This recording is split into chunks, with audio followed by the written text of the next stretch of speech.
আমি একটু প্রথমেই নিজেকে পরিচিত করতে চাচ্ছি এই অনুষ্ঠানে এই সুযোগটা নিয়ে। আমি additional IG of police, retired.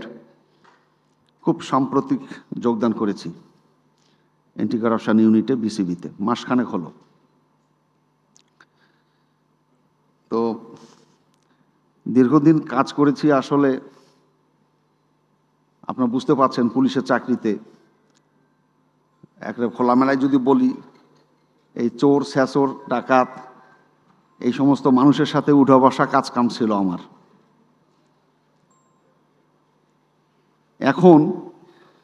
এখন আমার কাজ হচ্ছে এমন কিছু সমাজের মানুষের সাথে, যারা এই সমাজের খুব কি বলবো, একেবারে ভালো ভালো মানুষ হিসেবে যারা পরিচিত। কারণ খেলাধুলো নিয়ে কারা থাকেন, খেলাধুলো নিয়ে কারা ভাবেন, নিশ্চয়ই ভালো মানুষ যারা ভাবেন, সমাজের কথা ভাবেন, দেশের কথা ভাবেন, মানুষের কথা ভাবেন। এই ভালো মানুষের সাথে এখন আমার কাজ, আমার এই নতুন যাত্রা শুরু হচ্ছে। একেবারেই খেলার জগৎটা আমার জন্য একেবারেই নতুন। আমি বললাম যে আগে আমার যে জগৎ ছিল, এই জগতের সাথে একেবারেই যায় না, একেবারে টোটালি বিপরীত একটা জগৎ। তো আমি জানি না, এখন আস্তে আস্তে আপনাদের সাথে হয়তো ভালো লাগবে, নিশ্চিতভাবে ভালো লাগবে আমি আশা করি। আমার অনেকের সাথে এখনও, অধিকাংশ মানুষের সাথে যারা আপনারা আছেন, পরিচয়ই হয়নি। খুব লিমিটেড মানুষের সাথে পরিচয় হয়েছে মাত্র কিছুদিন হলো। তো আশা করি সবার সাথে আস্তে আস্তে আমার পরিচয় হবে ইনশাল্লাহ। আমাকে সময় দেওয়া হয়েছে মাত্র 15 মিনিট। আমার ইস্যুটা একটু বেখাপ্পা ধরনের। আইন কানুন, নিয়ম কানুন এগুলি আসলে খুব ভালো লাগে না মানুষের। নর্মালি আমার অভিজ্ঞতা যেটা, আইন কানুন, নিয়ম নীতির কথাবার্তা, এগুলো মানুষ খুব একটা বেশি পছন্দ করে না। বিশেষ করে আমরা ঐতিহাসিকভাবে নিয়ম কানুনটাকে একটু সাধারণত কম পছন্দ করি আর কি। এনিওয়ে, আমাকে খুব শর্ট একটা সময় দেওয়া হয়েছে। আমি একেবারেই নতুন মানুষ আপনাদের এই ক্রীড়ার জগতে, বিশেষ করে ক্রিকেটের জগতে। আমার ভুল ত্রুটি হতে পারে, আমার বাচনভঙ্গিতে ভুল ত্রুটি হতে পারে। আমি শুরুতে আপনাদের কাছে এজন্য ক্ষমা প্রার্থী। আমাকে আপনারা আমার ত্রুটি বিচ্যুতিগুলো মাফ করে দিয়েন। বুঝতে পারছেন তো যে পুলিশ এখন খেলার জগতে, তাই আমার কিছু তো ত্রুটি বিচ্যুতি থাকতেই পারে। আপনারা মাফ করে দেন, হয়তো আস্তে আস্তে এটা একটা হয়ে যাবে। শুরুতেই বলি, আমাকে বলা হয়েছিল যে একটা খুব শর্ট একটা, যারা আপনারা বাইরে থেকে আসছেন, তো আমি চেষ্টা করেছি আর কি যতটুকু পারা যায় খুব অল্প সময়ের মধ্যে, যে জিনিসগুলো আমাদের হয় নর্মালি ফিল্ড লেভেলে, আমাদের যারা পার্টিসিপেন্ট, আমাদের আইসিসি কোড অফ কন্ডাক্টের পার্টিসিপেন্টের যে সংজ্ঞা, সেই হিসাবে পার্টিসিপেন্ট লেভেলে এই জিনিসগুলো হয়। যেমন করাপ্ট অ্যাপ্রোচ। আমি বিশ্বাস করি এখানে যারা বসে আছেন প্রত্যেকটা মানুষ, ইচ অ্যান্ড এভরিবডি যারা এখানে আছেন, এই জিনিসগুলো আমার থেকে ভালো জানেন, আমার থেকে ভালো বুঝেন। তারপরেও যেহেতু আমাকে বলতে বলা হয়েছে একটু উপস্থাপনা, সেজন্য উপস্থাপনা করা। আমার থেকে আপনারা নিশ্চিতভাবে ভালো বুঝেন এগুলো। তো করাপ্ট অ্যাপ্রোচটা কি? A corrupt approach means an attempt to undermine the integrity and unpredictability of a competition for personal or financial gain. এই লাল লেখাটা একটু খেয়াল করলে আমরা বুঝতে পারবো। আন্ডারমাইন করা হয়, অবমূল্যায়ন করা হচ্ছে। কিসের অবমূল্যায়ন আমরা করছি? ইন্টিগ্রিটি এবং আনপ্রেডিক্টেবিলিটিকে। খেলাধুলার মধ্যে কিন্তু মেইন যেটা, একেবারে আমি যেটা ঘেটে দেখলাম, মেইন ইস্যুটা হলো, একটা হলো ইন্টিগ্রিটি, আর একটা হলো আনপ্রেডিক্টেবিলিটি। মানে অনিশ্চিত থাকবে, খেলা শেষ না হওয়া পর্যন্ত এটার ফলাফল আমি জানতে পারবো না। কিন্তু এটা পূর্বেই যদি জানা যায় এর ফলাফলটা, তাহলে তো এটাতে মজা থাকলো না। ওই বিষয়টা মিন করতেছে। আর ইন্টিগ্রিটি, এটা তো বুঝলো খেলার সততা। এটা কেন করা হয়? যে পার্সোনাল অর ফাইন্যান্সিয়াল গেইন, এই পার্সোনাল বা ফাইন্যান্সিয়াল গেইনের জন্যেই আন্ডারমাইন করা হয় এই খেলার এই বিষয়টাকে। এটাকে অ্যাপ্রোচ আমরা বলতে পারি আর কি। Corrupt approach means. কিভাবে করা হয়? আমাদের মাঠ পর্যায়ে যারা আছেন কিভাবে করা, মূলত দুইভাবে, একটা হচ্ছে গ্রুমিং আর একটা হচ্ছে এক্সপ্লয়টেশন অফ পার্সোনাল ভালনারেবিলিটিস। গ্রুমিংয়ের মাধ্যমে কিভাবে করা হয়? গ্রুমিংটা হলো manipulative process used by abusers to build a trust with a victim for the purpose of criminal exploitation. খুব clear? Where an individual builds a relationship, trust, and emotional connection with a vulnerable person for the purpose of manipulating, exploiting, and abusing them. Vulnerable যারা, তাদেরকে target করা হয় manipulate করার জন্য, অবৈধভাবে প্রভাবিত বিস্তার করার জন্য। এটা গ্রুমিংয়ের কথা বললাম আমি। গ্রুমিংটা কিভাবে হয়? একটা প্লেয়ারকে কিভাবে, বা একটা ধরেন একজন প্লেয়ার বা সম্মানিত কোচ বা যারা ম্যাচ অফিসিয়াল, কিভাবে তাকে টার্গেট করা হয় স্টেপ বাই স্টেপ। কিভাবে? প্রথমে আইডেন্টিফাইং অ্যান্ড টার্গেটিং, একজনকে শনাক্ত করলো, ওনাকে টার্গেট করা হলো। বিল্ডিং ট্রাস্ট, ওনার সাথে আস্তে আস্তে একটু বিশ্বাস, কথাবার্তা বলে ওনাকে একটা ট্রাস্ট বিল্ড আপ করা হলো। Meeting the victims unmute needs, প্রত্যেকটা মানুষেরই আনমিট নিডস আছে, কেউ বলতে পারবে না যে আমার সমস্ত চাহিদা পূরণ হয়ে গেছে। এই যে আনমিট নিডস যেটা, ওইটাই টার্গেট থাকে তাদের। such as giving a special attention, gift or promises. Isolating the victim from their support network like friend, family, and encouraging secrecy. তাকে ফ্যামিলি বা তার ফ্রেন্ড সার্কেল থেকে একটু আলাদা করে রাখা হয় এবং সে যেন সিক্রেসি মেনটেন করে, গোপনীয়তা রক্ষা করে, সেটার ব্যাপারে তার উপরে চাপ রাখা হয়, তাকে or threats to ensure the victim's silence and continued compliance. যাকে টার্গেট করা হলো সে যেন নীরব থাকে, কোথাও প্রকাশ না করে, বলে না দেয় কোথাও, এবং কন্টিনিউ কমপ্লায়েন্স করে, মানে সবসময় যেন সেটা এই তাদের কথা মেনে চলে, তাদের মতে কাজ করে। এই জিনিসটাকে ম্যানিপুলেশন, গিল্ট এবং থ্রেটস, কখনো কখনো ভয়ভীতির মাধ্যমে তাকে এই বাধ্য করা হয়। আর এক্সপ্লয়টিং ভালনারেবিলিটিস, এটা কিভাবে হয়? এটা হল ফাইন্যান্সিয়াল ইনসিকিউরিটি।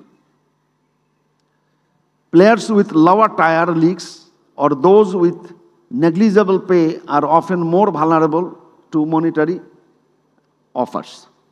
আমরা একটু আগে বলছিলাম ভালনারেবল, তো নর্মালি এখানে বলছে যে প্লেয়ার্স উইথ লোয়ার টায়ার, ধরেন থার্ড ডিভিশন, সেকেন্ড ডিভিশন, যে লোয়ার টায়ারগুলো আমাদের আছে, বা লোকাল কোনো লিগ টিগ হতে পারে, or those with negligible pay, খুব সামান্য পরিমাণে বেতন পায়, খুব সামান্য পরিমাণে হয়তো পয়সা উনি পান, এই ধরনের লোকগুলো ভালনারেবল তালিকায় থাকে। আর একটা হচ্ছে গ্যামলিং প্রবলেমস। অনেকের অনেক ধরনের সমস্যা থাকে, আমাদের দেশে এই প্রবলেমটা কম, বাইরে এটা বেশি হয়। Normally individuals with existing gambling addictions, গ্যামলিংয়ে অনেক এডিক্ট থাকে, ডেপস, অনেক প্রচুর ঋণ টিন থাকে। এই ধরনের লোকজন, যাদের এই ধরনের সমস্যা আছে, তারা হলো প্রাইম টার্গেট। আচ্ছা, ব্ল্যাকমেইল করতে পারে। If a target initially refuses or has something to hide, fixers may use threat of physical violence, exposure of secrets, or prior crime to force cooperation. যদি ধরেন কারো কাছে একটা অ্যাপ্রোচ করা হলো, উনি যদি এটা করে যে না, সেটার সাথে একমত না হয়, তাহলে তাকে করা হয় কি ফিজিক্যাল ভায়োলেন্স, তাকে শারীরিকভাবে আঘাত করার, মানে এই ধরনের ভয়ভীতি দেখানো হয়। এক্সপোজার অফ সিক্রেটস, ধরেন এমনটা ওর একটা গোপন একটা বিষয় জানে, যেটা বলে যে এটা তাহলে আমরা তোমার এই বিষয়টা বলে দেবো, এটা প্রকাশ করে দেবো। আর প্রায়র ক্রাইম, ওই টার্গেট ব্যক্তি হয়তো আগে একটা ক্রাইম করেছে, খেলাধুলার রিলেটেডই বলে কোনো এক সময়, সেটা ও জানে, তখন সে বলে যে এটা কিন্তু আমি বলে দেবো, প্রকাশ করে দেবো তোমার এইটা, তুমি যদি আমাদের কথা না শোনো। Common methods and tactics used, এগুলো একটা ডাইরেক্ট অফার। কিভাবে হয়? যেহেতু আপনার বিভিন্ন জেলা লেভেলের থেকে আসছেন এখানে, আমাকে যেটা বিসিবি থেকে বলা হয়েছে যে আমাদের তো এই যে আমার আগে যে ভাই এখানে ইয়া করলেন, একেবারে একটা চমৎকার ওনার প্ল্যান দেখলাম, একেবারে গ্রাউন্ড লেভেলের ছেলেপেলেদেরকে নিয়ে। এই জিনিসগুলো একটু মনে হয় ওনাদের বলতে হবে। Direct offer, fixers may approach a player or official directly with offers of money, gift or favours in exchange of manipulating an aspect of a game. একটা খেলার যে ফলাফল এটাকে চেঞ্জ করে দেওয়ার জন্যে ডাইরেক্ট অফার করতে পারে, সরাসরি অফার করা হয়। আর একটা হচ্ছে ইনডাইরেক্ট অফার করা হয়। ইনডাইরেক্ট অফারটা হবে made indirectly through a network of family members, পরিবারের কোনো সদস্যদের মাধ্যমে বা ফ্রেন্ডসের মাধ্যমে, other than the family members or player agents, তাদের মাধ্যমে indirectly. Trust and reduce risk of the fixer. ফিক্সাররা মনে করে যে এটা আমার তাদের রিস্ক কম, যেহেতু সে ডাইরেক্ট অ্যাপ্রোচ না, এটা অন্যের মাধ্যমে তাকে এই ধরনের বিভিন্ন ধরনের প্রস্তাব দেওয়া হয়। টাইপস অফ করাপ্ট অফার্স, এগুলি আপনারা নিশ্চয়ই এই জিনিসগুলো আপনার খুবই হতো। ম্যাচ ফিক্সিং, পুরো রেজাল্টটা চেঞ্জ হবে, ম্যাচের রেজাল্ট আগে থেকে ফিক্স করা থাকে, ম্যাচ ফিক্সিং এভাবে করা হয়। তারপরটা হলো soft spot fixing. Spot fixing, আপনারা ক্রিকেট জগতের মানুষ, নিশ্চয়ই আপনারা অবগত আছেন স্পট ফিক্সিংটা।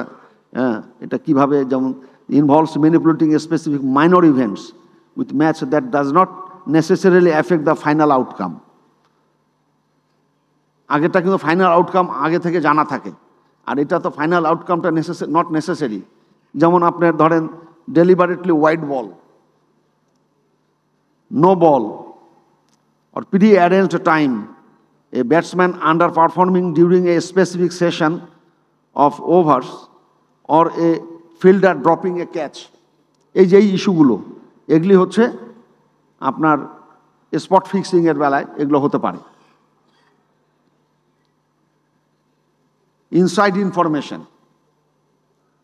এটার জন্যেও আপনার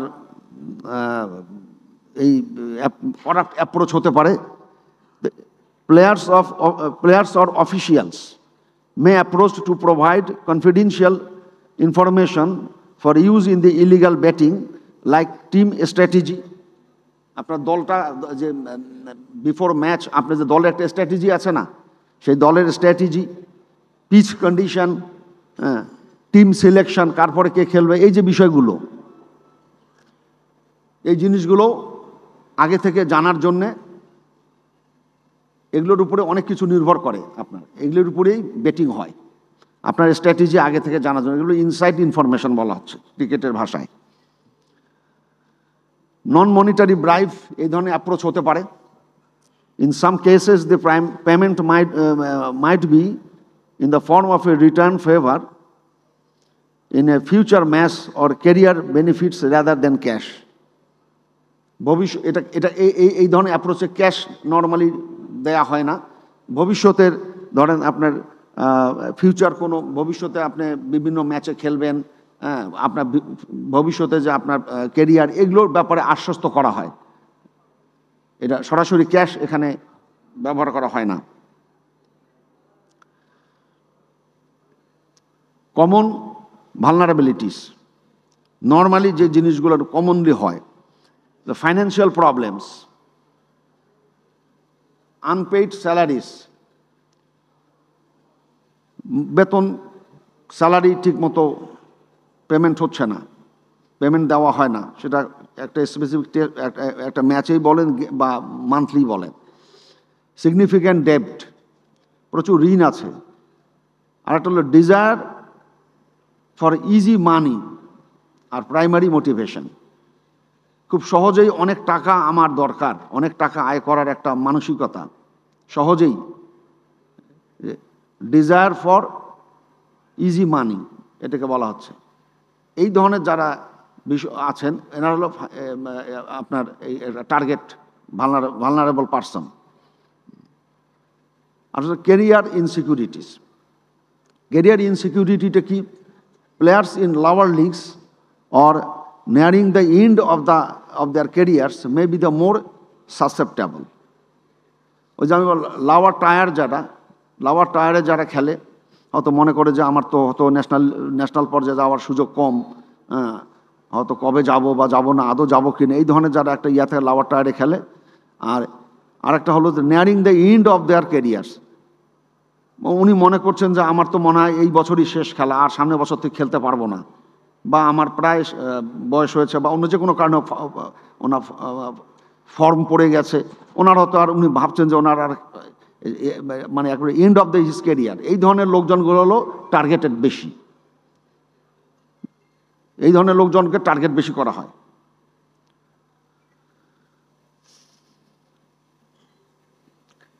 Isolation. Fixers often become a key reliable person in the player's life, replacing other support system like coaches or family. তার নিজের ফ্যামিলি, কোচ, যারা কাছের মানুষ, তাদেরকে রিপ্লেস করে এই ফিক্সাররাই তার কাছের মানুষ হয়ে যায় একটা সময়। ন্যাভিটিটা বলা হচ্ছে a lack of education in the severity and consequences of corrupt approaches can make individuals easier target. যদি দেখে যে ও ল্যাক অফ এডুকেশন আছে, তার লেখাপড়া খুব একটা নাই, খুব একটা বেশি লেখাপড়া করতে পারে নাই, লেখাপড়া কম আছে, তাহলে ওকে টার্গেটটা করা সহজ হবে, তাকে বোঝানো সহজ হবে, ইজি টু কন্ট্রোল। এনারা হলো এই ধরনের মানে ফিক্সারদের জন্য টার্গেট পারসন কারা, এইগুলো এই শ্রেণীর মানুষজন আর কি। এই জন্যে এতক্ষণ যা বললাম যে দ্য লাস্ট লাইট, তার কি হলো, sports organisation emphasise that players and officials must report any approaches immediately, even if they do not lead the actual corruption, as failing to report is often an offense itself. আপনাকে approach করলে আপনি ICC code of কন্ডাক্টে আপনি report করতে বাধ্য, report আপনাকে করতেই হবে। Report যদি আপনি না করেন, তাহলে এই যে রিপোর্ট যে করলেন না, এটাই একটা অপরাধ হয়ে গেল, এটাও breach of code of conduct of ICC code of conduct হয়ে গেল। এই জিনিসটা এখানে মূলত বলা হচ্ছে। আমার ফার্স্ট পর্ব এটা এখানেই শেষ। আমার মনে হয় কি আর 2-1 মিনিট আছে নাকি আমি জানি না, উনি বলতে পারবেন। আর 1 মিনিট, তো ওইটা একটু চালু করেন, 1 মিনিটে একটু সময়, যেহেতু এই যে আসছে একটু দেখেন আপনারা দয়া করে, এগুলো আপনারা জানেন কিন্তু। তো প্রথম দিকে এটা আইসিসি কোড অফ কন্ডাক্ট, তো ইংরেজি থেকে বাংলা করাটা একটু মুশকিলই, তারপরে আমি একটু চেষ্টা করেছি আর কি। এখানে আর্টিকেলগুলো বলা আছে, দেখেন যে খেলার আগের কন্ডিশনগুলো বলা হচ্ছে যে সকল ক্রিকেট ম্যাচ লেভেল প্লেয়িং ফিল্ডে প্রতিদ্বন্দ্বিতা করতে হবে, লেভেল প্লেয়িং ফিল্ড হবে। লেভেল প্লেয়িং ফিল্ডটা আপনারা খুব পরিচিত শব্দটার সাথে, বিশেষ করে রাজনীতিতে, যেখানে ফলাফল কেবলমাত্র যোগ্যতার ভিত্তিতে নির্ধারিত হবে, ম্যাচটি সম্পন্ন হওয়া পর্যন্ত অনিশ্চিত থাকবে। এটা খেলাধুলার একটা আবেদন, এটা হলো খুবই মানে essential characteristics of any sport, যে খেলা একদম লাস্ট বল পর্যন্ত আমি জানবো না যে ফলাফলটা কি হতে যাচ্ছে। তার মানে এইটাই তো একটা আপনার উত্তেজনা, যেটা আমরা ক্রিকেটের বেলায় বিশেষ করে আমরা এনজয় করি যেটা। কিন্তু আগে থেকেই যদি এমন হয় যে ফলাফলটা জানা থাকে, তাহলে কি উত্তেজনা থাকবে? খেলার আবেদনটা থাকবে? থাকবে না তো। সেটাই এখানে বলা হচ্ছে।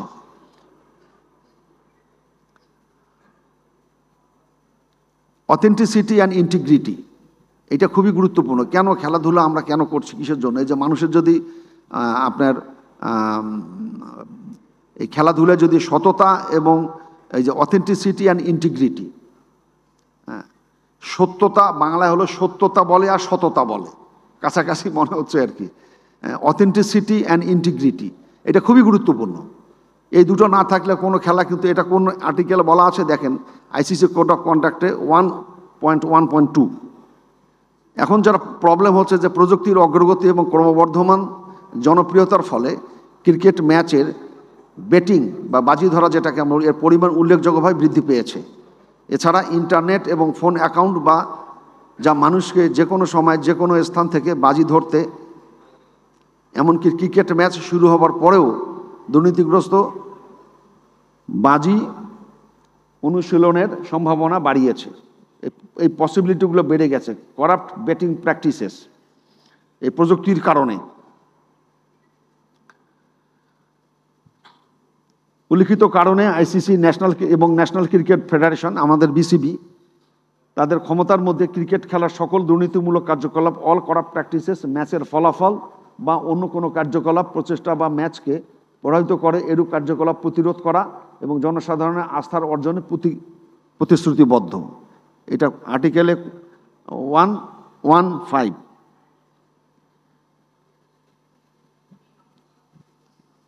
আপনারা দেখেন এখানে এই পার্টিসিপেন্ট কারা হবে। যে কোনো ক্রিকেটার, যে কোনো coach, trainer, manager, selector, team মালিক, team owner, official, doctor, physio, ICC official, NCF official, match referee, pitch curator, player, agent, umpire অথবা আম্পায়ারের সহযোগী ব্যক্তি, এনারা সবাই কিন্তু participant. ICC code of conduct এনাদের সবার বেলায় প্রযোজ্য। They all are participant. এই যে এখানে এই কথাটি বলা আছে, এটা আর্টিকেল 1.6।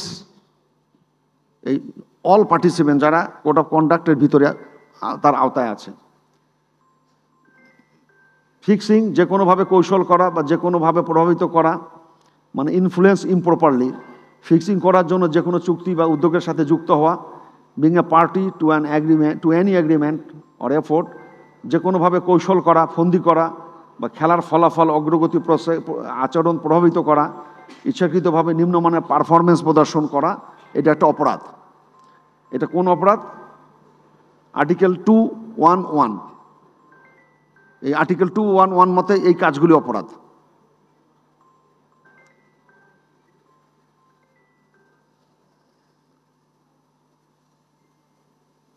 দেখেন এই যে 2:1-এ যেগুলো কথা বলা হলো, ওই কাজগুলো, বিধানগুলো লঙ্ঘন করার জন্য প্রত্যক্ষ বা পরোক্ষভাবে যে কোনো অংশগ্রহণকারীকে, পার্টিসিপেন্টকে অনুরোধ করা, শেষ, আর 1 মিনিট, প্রলুব্ধ করা, নির্দেশ দেওয়া, প্ররোচিত করা, এই কাজগুলো করলে কিন্তু আপনি কোড অফ কন্ডাক্টের ভিতরে পড়ে যাবেন। এটা 214। যে কোনো ম্যাচের ফলাফল, অগ্রগতি, ম্যাচ সংক্রান্ত যে কোনো বিষয়ে কোনো ব্যক্তি, কোম্পানির সাথে বাজি ধরা, গ্রহণ করা বা রাখা, প্রত্যক্ষ পরোক্ষভাবে অন্য কোনো পক্ষকে বাজি ধরতে অনুরোধ করা, প্রভাবিত করা, প্রলুব্ধ করা, নির্দেশ দেয়া বা উৎসাহিত করা বা সহায়তা করা, এটা 221 মতে অপরাধ আইসিসি কোড অফ কন্ডাক্টের। কোনো উপহার, অর্থ প্রদান, আতিথেয়তা বা অন্য কোনো সুবিধা প্রাপ্তি সংশ্লিষ্ট অ্যান্টি করাপশন কর্মকর্তার নিকট প্রকাশ করতে ব্যর্থ হলে, ওই যে যেটা বললাম যে অ্যাপ্রোচ হলে জানাতে হবে, না জানালে কিন্তু সেটি একটা অপরাধ হয়ে গেল। কোন ধারা মতো অপরাধ হবে? 242। যে কোনো দুর্নীতিমূলক আচরণের প্রমাণ পাওয়া যায় এমন কোনো ঘটনার তথ্য বা বিষয়ের বিবরণ সংশ্লিষ্ট অ্যান্টি করাপশন কর্মকর্তার নিকট প্রকাশে ব্যর্থতা, আপনি বলতে পারলেন না। এই যে দেখেন, যে কোনো দুর্নীতিমূলক আচরণের এগুলো সহযোগিতা না করা, অস্বীকৃতি, যে কোনো অনুরূপ তদন্তে বাধা দেওয়া, তদন্ত হচ্ছে, মনে করেন একজন প্লেয়ারের বিরুদ্ধে বা একজন পার্টিসিপেন্টের বিরুদ্ধে তদন্ত চলছে, এই তদন্ত চলাকালীন যদি আপনি বাধা দেন, বিলম্ব করেন, কেউ যদি গোপন করে কোনো তথ্য বা হস্তক্ষেপ করে, তাহলে এটা অপরাধ হবে 247 মতে।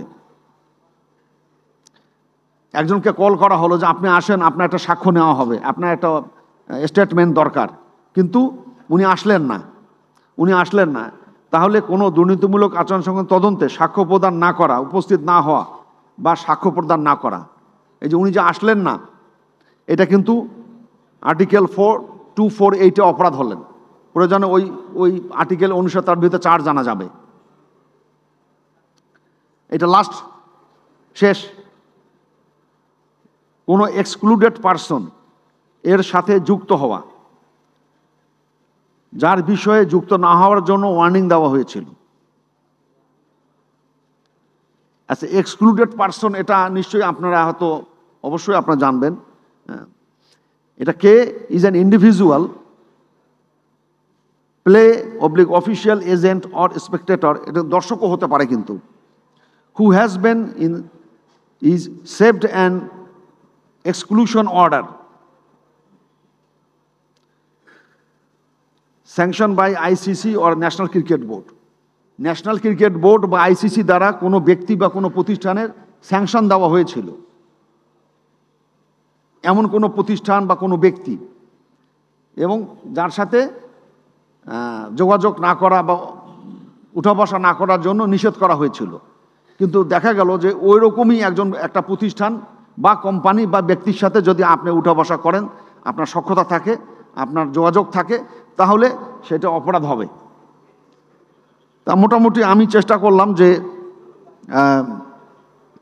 আমি আগে বলেছি যে আইন কানুনের বিষয়গুলো অত রসালো হয় না, একটু কাঠখোট্টা টাইপেরই হয়। তো সেই জন্যে মনে হয় আমার এই প্রেজেন্টেশনটা এত আকর্ষণীয় হয় নাই। তবুও এটা একটা গুরুত্বপূর্ণ শাখা আমি মনে করি। তো এই জন্যে আমি আপনার এক ভদ্রলোকের সাথে এখন কাজ করছি। তো উনি আমাকে বাইদাবে বললেন যে, mister Mostafa, many corruption in cricket in your country. Why? From the root level to মানে একদম আপ টু বিপিএল। এবং আমি একটা জায়গায় পড়লাম, একটা কাগজ আমার কাছে আছে, আমি একটা জায়গায় পড়লাম, ওই যে আপনার একটা করে রেটিং করে, করাপশন রেটিং করে। তো আমি একটা জায়গায় পড়েছি আর কি, সোর্সটা নাই বলি। এটাতে আমি দেখলাম খুব দুঃখজনক, করাপশন রেটিংয়ে বাংলাদেশের 10-এর মধ্যে 10, মানে এটা হাইয়েস্ট ক্রিকেট প্লেয়িং কান্ট্রিগুলো সারা ওয়ার্ল্ডের। এটা হলো হাইয়েস্ট, 10-এ 10 পেয়েছে বাংলাদেশ। তো এই জন্যে আমরা যারা এখানে আজকে আসছি, আমাদের যে একটা মহান উদ্দেশ্য, এবং বাংলাদেশকে তো ব্র্যান্ডিং করেছে মাত্র দুটো জিনিস সারা ওয়ার্ল্ডে। বাংলাদেশকে চেনে দুটো জিনিস দিয়ে, একটা হলো আরএমজি আমাদের গার্মেন্টস, আর একটা হলো ক্রিকেট। আর তৃতীয় কোনো জিনিস দ্বারা ব্র্যান্ডিং হয় নাই কিন্তু বাংলাদেশ। আমরা ওইভাবে দেখি। তাহলে আমরা এটার সাথে যারা জড়িত আছি, আমরা একদম সেই থানা লেভেল থেকে শুরু করে জাতীয় পর্যায় পর্যন্ত। তো আমাদের যদি আইসিসির মার্কিংয়ে যদি আমাদের পজিশনটা এমন হয়, তাহলে আমরা যারা কাজ করছি, ধরেন গ্রাস লেভেল থেকে শুরু করে একদম ন্যাশনাল লেভেল পর্যন্ত, তাহলে তো সমস্যাটা কোথায়, কি কোন জায়গায় কি হচ্ছে, এগুলো মনে হয় একটু ভাবার ব্যাপার আছে। খেলার ডেভেলপমেন্ট চলবে, পাশাপাশিভাবে এই জিনিসগুলোর দিকেও আমাদের গুরুত্বের সাথে দৃষ্টি দেওয়া উচিত বলে আমি মনে করি।